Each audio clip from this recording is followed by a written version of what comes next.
नमस्कार, मैं हूं सौरभ सचान और आप देख रहे हैं देवास लाइव। और हमारे साथ में आज एक खास व्यक्ति जुड़े हैं, पंडित रितेश त्रिपाठी, वरिष्ठ नेता हैं कांग्रेस के, और हम उनसे कुछ सवाल करेंगे महापौर चुनाव को लेकर के।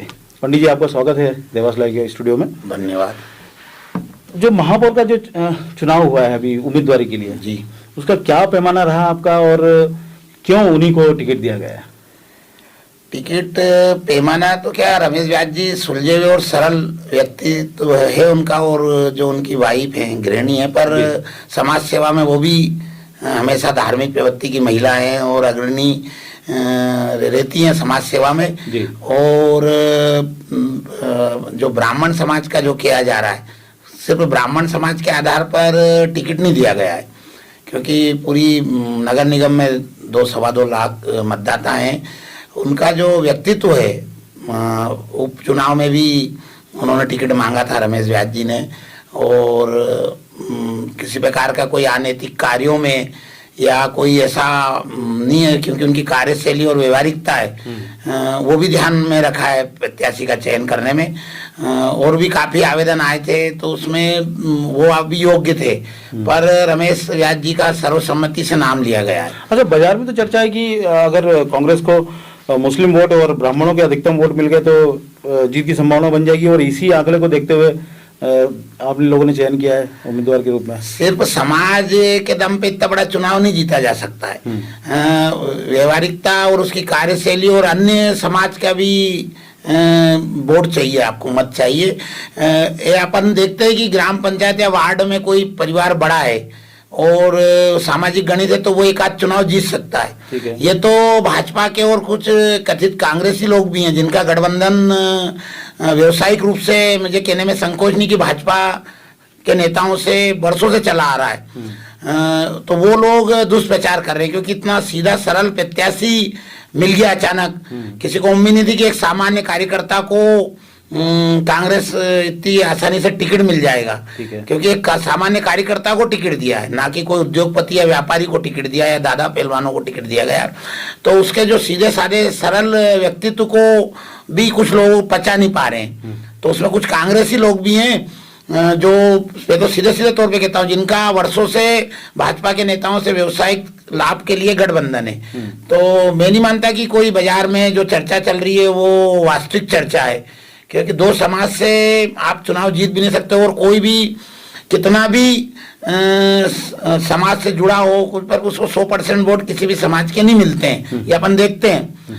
और समाज का झुकाव तो रहता है। सुभाष शर्मा जी भी यहाँ तक पहुंचे तो समाज का तो कहीं ना कहीं योगदान रहता है। हर समाज के साथ कुछ ना कुछ भावनाएं जुड़ी रहती है, पर ये जो अफवाह चल रही है ये गलत है, बिल्कुल गलत है, और ये षड्यंत्र है। अच्छा, खुले तौर पे मैं कह रहा हूँ षड्यंत्र है, और इससे कोई फर्क भी नहीं पड़ता, क्योंकि बुद्धिजीवी वर्ग तो समझ रहा है कि श्री रमेश व्यास जी का जो देवास शहर में किसी प्रकार का कोई इस प्रकार का व्यवहार नहीं है, देखने को मिला है।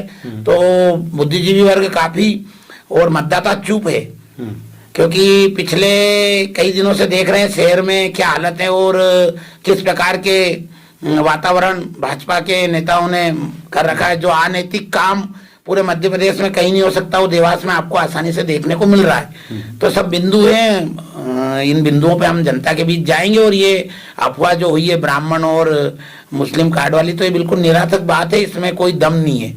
ये जो खुद का स्वार्थ और व्यक्तिगत हित के लिए दुष्प्रचार भाजपा और कांग्रेस के कुछ लोग मिलकर कर रहे हैं। अच्छा, ये भी कहा जा रहा है कि जानबूझ के कैंडिडेट हल्का खड़ा किया गया ताकि बीजेपी को वाकओवर तरह मिल जाए। ये सोशल मीडिया में ये सब चीजें चल रही हैं। आप क्या उन्हें हल्का कैंडिडेट समझते हैं? देखो, आपको मैं स्पष्ट कह दूं कि कोई कैंडिडेट हल्का भी नहीं होता, कोई भारी भी नहीं होता है। विचारधारा के वोट तो उसको मिलते ही हैं। दूसरा, जो उसकी कार्य करने की जो रहती है और जो व्यक्तित्व रहता है उसके प्लस वोट मिलते हैं। भाई आप तराना और बाहर से आए सुभाष शर्मा जी, तो उनके पास कौन सा बहुत सारा अनुभव था, और बहुत कोई उनके परिवार के लोग भी राजनीति में थे, और बहुत कोई चर्चित चेहरा था देवास का, तो उनको भी तो लोगों ने वोट दिए। तो ये तो क्या है कि किसी भी प्रकार से उनकी छवि को खराब करने का, धूमिल करने का प्रयास है। कुछ दिनों में सब स्थिति स्पष्ट हो जाएगी और सब सर्वसम्मति से टिकट दिया गया। अच्छा, एक वीडियो भी वायरल हो रहा है बहुत तेजी से, जिसमें उनको उनके हस्बैंड और कुछ लोग जो साथ में थे वो उन्हें समझा रहे हैं कि किस तरह से मीडिया से बात करना है, क्या बोलना है। और ये वीडियो अब विपक्ष के हाथ में लगा हुआ है और वायरल हो रहा है। नहीं तो वीडियो क्या, अब मान लो कल से मेरी वाइफ को टिकट मिलता तो मैं भी उसको कुछ चीजें बताता कि वो ये ऐसा करना है। वो भोले भाले हैं रमेश व्यास जी, और जो लोग वहाँ लेने गए थे उनको भी अपनी जिम्मेदारी का जो जन चर्चा, जो शिष्टाचार और अनौपचारिक चर्चाएं होती हैं उसको वायरल करने में उन्होंने असावधानी रखी है। और सभी होमवर्क, कोई भी प्रत्याशी ऐसा नहीं है, आप भाजपा का भी कोई प्रत्याशी आएगा तो मान लो रवि जैन जी के यहाँ से आते हैं या राजेश यादव जी के यहाँ से आते हैं, जो भी प्रत्याशी तो होमवर्क करके ही आते हैं घर से। उनकी जो सब गृहिणी है, कोई सक्रिय राजनीति में तो इतना है नहीं, कोई सुषमा स्वराज जी या उमा भारती जी या कोई सोनिया गांधी जी तो है नहीं, प्रियंका गांधी जी जो टैलेंट पहले से ही रहे, तो सब सिखाते हैं, सब होमवर्क घर पे करते हैं। पर हमारा प्रत्याशी जी बहुत भोले भाले हैं, सीधे साधे व्यक्तित्व के धनी हैं। पर ऐसे में आपने कोई सक्रिय महिला को टिकट क्यों नहीं दिया? आपके यहाँ महिला मंडल भी है, महिला कांग्रेस भी है, उसमें कई महिलाएं सक्रिय हैं, लेकिन उनको मौका नहीं दिया। नहीं, उन्होंने मांगा भी नहीं टिकट, और ये भी सक्रिय हैं, ये समाज सेवा में धार्मिक महिलाएं। और आप भाजपा का कोई उम्मीदवार सक्रिय नहीं हो तो वहां ज्यादा सवाल नहीं होते। कांग्रेस में जाति की भी बात होती है और सक्रियता की भी बात होती है। कांग्रेस से ही सब क्यों पूछते हैं? मेरे को ये जनता से भी सवाल है और आपसे भी है। कांग्रेस का भाई इतना कोटा, ये आरक्षण दो, ये हिंदू को दिया, नहीं ये मुस्लिम को दिया। भाई जहाँ 1-1.5% है वैश्य समाज मध्य प्रदेश में और देश में, और उनकी भाजपा में सत्ता में हिस्सेदारी 8 से 10% है। आप कहीं के भी मंत्रिमंडल देखो, हरियाणा के देखो, मध्य प्रदेश के देखो, वैश्य समाज का दबदबा रहता है। तो सब बातें हम पे क्यों लागू होती कांग्रेस पे? जबकि कांग्रेस सबका विकास की सोच के कारण आज देश यहाँ तक आया है। और अंतिम पंक्ति की बात भाजपा ने की, पर कांग्रेस ने हमेशा अंतिम पंक्ति के व्यक्ति को आगे लाके उसके विकास में, आज आपको जो बहुत सारे आरक्षित वर्ग के कलेक्टर, डिप्टी कलेक्टर दिख रहे हैं, एसपी दिख रहे हैं, तो ये सब कांग्रेस की देन है। भाजपा तो निजीकरण करके आरक्षण को खत्म ही कर रही है, अपने आप ही खत्म हो जाएगा निजीकरण में। तो प्रत्याशी सक्रिय महिला है वो, और अच्छा प्रत्याशी दिया के प्रति आप आश्वस्त हैं? बिल्कुल, हाँ बिल्कुल, सब आशीर्वाद रहेगा, क्योंकि हम बहुत सारे मुद्दे ऐसे हैं जो हमको 30 साल में यहाँ लगातार जनता ने बहुत आशीर्वाद दिया भाजपा को। और आप जो सक्रिय महिला कहते, हमने परिवारवाद से भी दूर, जो कांग्रेस पे आरोप लगते हैं, परिवारवाद है ही नहीं। कहाँ परिवारवाद चल रहा है ये आप सब देख रहे हैं, हम भी देख रहे हैं, रोज देख रहे हैं। तो बढ़िया प्रत्याशी दिया है और जीत पक्का है, जीत होगी, और सब लोग मिलके चुनाव में काम करेंगे। और प्रत्येक कांग्रेसी कार्यकर्ता और पदाधिकारी खुश है कि एक जमीनी कार्यकर्ता को टिकट दिया है। ठीक है ना? तो आप ये बताइए, आप भी सक्रिय राजनीति में रहे हैं, अभी नर्मदा से संबंधित आपने बहुत काम किए, लंबा संघर्ष भी किया, कई सौगातें भी मिल गई इसमें, लेकिन आपने इस नगरीय निकाय चुनाव में अभी कोई इंटरेस्ट नहीं लिया है, उसका क्या कारण है? अब मेरी कोई तैयारी चुनाव लड़ने का कोई विचार ही नहीं था महापौर का, और आगे भी बहुत सारे चुनाव आएंगे, और अगर पार्टी योग्य समझेगी तो आगे चुनाव लड़ूंगा मैं, क्योंकि राजनीति और सार्वजनिक क्षेत्र में मैं अपना सब कुछ दे रहा हूँ जनता के हित के लिए। और तो अगर मुझे कोई योग्य जगह पर पार्टी ने उचित समझा तो भविष्य में चुनाव लड़ूंगा। कोई वो उससे मेरे को परहेज नहीं है। पर अभी मेरे को बोला भी गया था ऊपर से कि आपका इच्छा है क्या, तो मैंने कहा कि नहीं, मैं चुनाव, और मैंने कहा भविष्य में कहीं मेरे को लगा कि यार मेरी योग्यता को कांग्रेस पार्टी समझेगी, और मेरी योग्यता ये रहेगी कि मैं देवास की जनता के लिए कहीं से चुन के जाऊं और ज्यादा अच्छे से सेवा कर सकूं, तो मैं बराबर चुनाव लड़ूंगा, कोई दिक्कत नहीं उसमें।